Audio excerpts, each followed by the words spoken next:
is now saying that he will ignore any of the White House's new gun control recommendations that his department finds unconstitutional. But this sheriff is not alone. At least 10 states now say that they're considering taking some sort of legislative action against the federal government.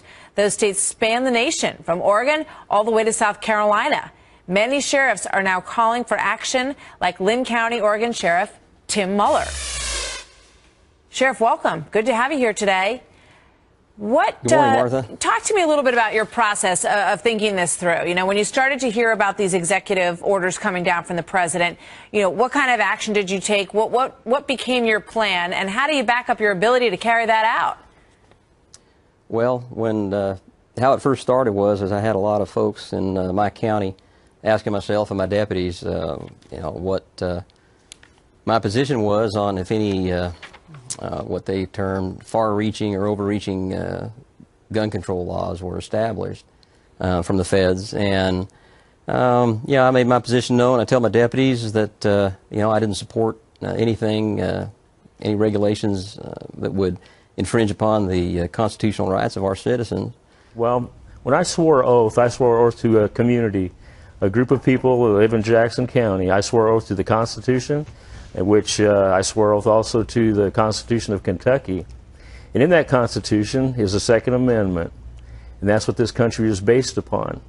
How can I rightfully, in my own mind and in my heart, come in and take guns away from people when that is their protection? So your resolution makes it where if the federal government tries to make certain laws that say, you know, more regulations, more rules and regulations, okay, as of right now you're saying, not as of right now, but it's basically that you won't enforce those laws, correct? Absolutely, you're absolutely correct. I will not enforce anything, any kind of unconstitutional laws, and in particular, I will not enforce anything that they say that goes against the Second Amendment, ever. I'll put myself between them. And I will, trust me, when I tell you this, I mean it. I will take my uniform off, and I will stand with freedom before I stand with the tyrannical thugs. Absolutely not. I will not, in any way, shape, or form, support anything that goes against the Constitution or the Second Amendment. I will not disarm anyone in my borough or anyone in the country, as far as that's concerned.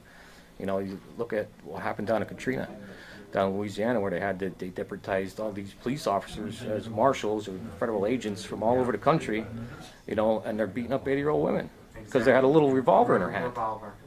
That's disturbing. That's disgusting. Yeah. The oath these thugs took, you know, they violated their oath, and they're thugs. They're nothing more than thugs, and they disgust me. I will not enforce an unconstitutional law against any citizen in Smith County. It just won't happen. I personally believe that the provision in the Second Amendment is the final fail-safe, if you will. An armed society, if you read the Federalist Papers and study the Constitution, you'll see exactly why that is so important. And I believe that there is a goal to ultimately take as many firearms as possible. Well, it's just like if you take out part, it's kind of like the Bible. Either you believe it or you don't believe it. The Constitution, either you believe it or you don't. You either live by it or you don't. I think people have tried to compromise it, tried to tweak it, mold it to whatever best suits them financially or for whatever other reason. I am absolutely 100% pro-Second Amendment. I was troubled by the willingness to use executive order. You know, and I know with the Second Amendment, the way it was designed, you know, was to protect the people from, also from the government. Yeah, the Lynn County Sheriff's Office, myself and my deputies, we have the position that we're not going to enforce that law. It's a federal law. You know, if it comes down as a state law, then we'll have to revisit that. But we won't enforce federal regulations or federal laws. We're not required to. There's a separation of powers, and well, I'm doing what I feel I am elected to do. I am elected with a very narrow range of responsibilities that have to do with public safety, law enforcement, and I'm not a robot. I'm supposed to think about what it is I do. And I'd point out to you, you've been talking about the NFL making statements. I remember then Senator Clinton screaming that she was tired of people saying that it was unpatriotic to criticize the president. All I've done is stood up and expressed my view of this very crucial part of the Second Amendment that I see in an instance of taking advantage of people's grief to pass things that in the final analysis are not in the best interest of the country, and the Second Amendment that is such an important part of protecting this republic. Obama's DHS intends to kill you and me. DHS stockpiling arms and ammo. March 23, 2013. By Dave Gibson. Captain Terry M. Hestillo, United States Army, retired. On Thursday, Terry M. Hestillo, a retired Army officer with nearly 30 years of service under his belt, as well as combat experience in both Vietnam and Afghanistan, issued a dire warning to all Americans. The following warning was posted on Hestillo's Facebook page. I fully intend to address this in far greater detail within days, but ask yourself, with all the law enforcement available in the United States, who the DHS is preparing to declare war on inside the United States. With the massive purchases of almost 3,000 new armored vehicles, MRAPs, and 1.6 billion rounds of ammunition, with associated weapons, who in the United States do they intend to kill? Short answer, you and me. Anyone they think is standing in their way, to impose a new Marxist government. Anyone who stands for the United States Constitution.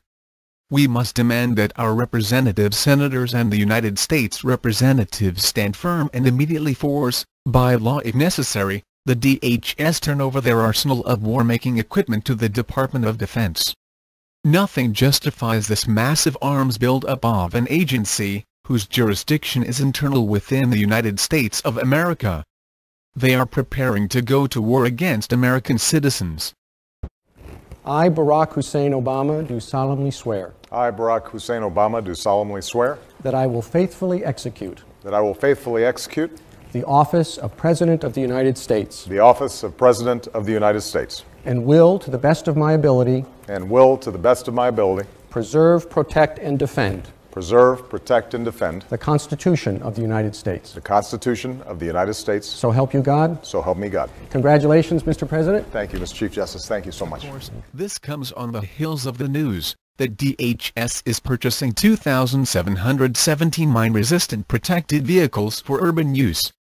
In light of the Obama administration's push for gun-grabbing legislation, a flurry of multi-agency training drills inside our cities and towns, the dismissal of several well-respected military leaders, and the purchase of urban tanks, along with 2 billion rounds of ammunition, one need not be a conspiracy theorist to be genuinely concerned about the imminent threat to our freedoms, as well as to our very lives.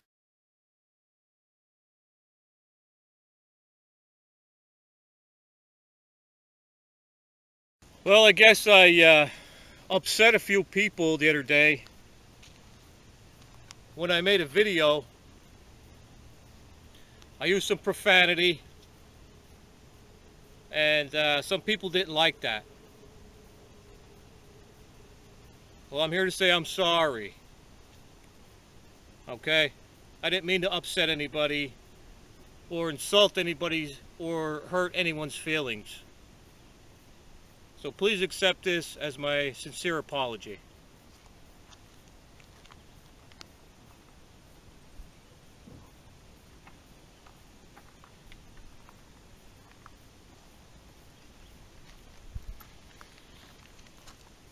Yeah, I don't think so.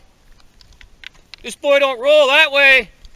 For all you people out there who cried and cried about, oh, I used profanity.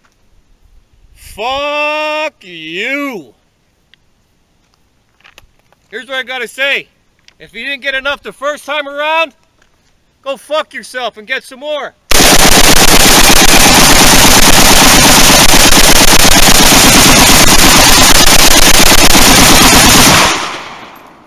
You get that? Did you get that one? Huh? You bunch of fucking cocksuckers. I want to make this video today because they're at it again. They just don't know when to quit. and neither do we. Kerry says U.S. will sign UN treaty on arms regulations despite lawmakers' opposition.